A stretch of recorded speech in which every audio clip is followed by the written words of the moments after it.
ที่จะเล่นบอลนะครับ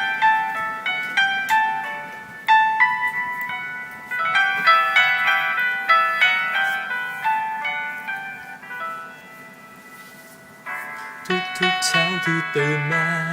อันเพลงเดิมซ้ำไปมาเพลงที่แต่งแต่ไม่จบสักทีเธอมาช่วยเติมคำร้องลงไปในทุ่งทำนองจนเกิดเพลงนี้ฟังที่รักมันมากมายฟังที่ความซึ้งเท่าไรไม่รู้สึกเหมือนได้อยู่ใกล้เธอรักที่เหมือนไกลสุดไกลก็ใจก็ลืมไปได้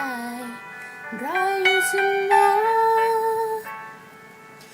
ไม่พูดอะไรก็เข้าใจกันทุกคำไม่เคยต้องถามก็ตอบมาได้ตรงใจไม่ต้องเรียกร้องก็ได้รับกับสิ่งที่ดีมากมายเข้าใจไม่ได้รักเธอ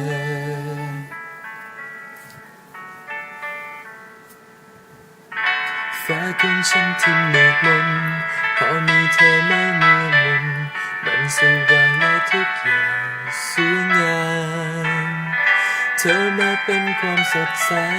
เธอมาไล่เมฆก้อนใหญ่ไปจากใจฉันรักที่ฉันเฝ้าตามหาพอมีเธอฉันรู้ว่าความเป็นจริงมันยิ่งกว่าฝันดีเพิ่งได้รู้ว่าข้างในใจคนเราเมื่อรักใครรู้สึกอย่างนี้ไม่พูดอะไรก็เข้าใจกันทุกคำไม่เคยต้องถามก็ตอบมาได้ตรงใจไม่ต้องเรียกร้องก็ได้รับกับสิ่งที่ดีมากมายเข้าใจไม่ได้รักเธอ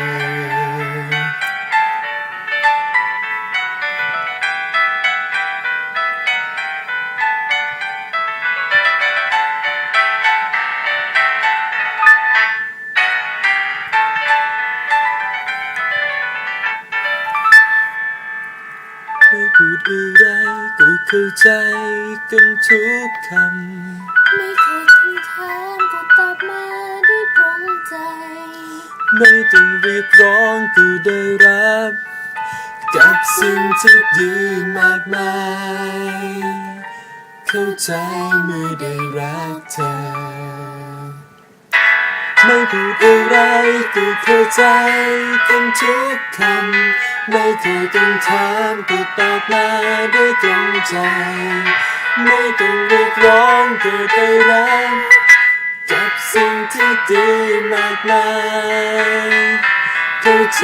ไม่ได้รักเธอ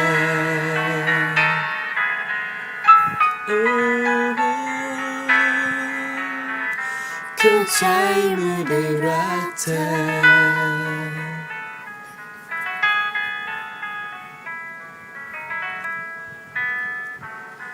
เข้าใจไม่ได้รักเธอ